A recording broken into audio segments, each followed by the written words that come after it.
बाबू पहुंच गए रे। आओ पहुंच गयो बाबू एक भट्टी में वो भट्टी में क्या करो सच रे? तीये केस का भट्टी जाए बर। अरे साले तो लोग भट्टी नहीं तो लोग छट्टी में डाल के रहे हो।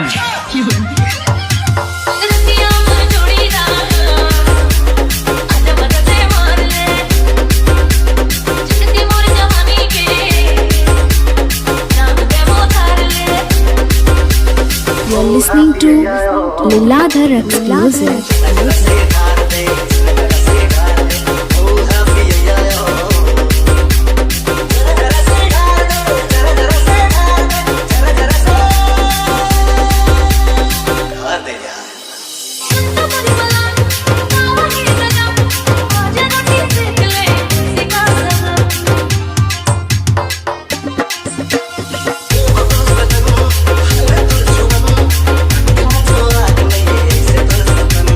Durgesh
Liladhar Exclusive.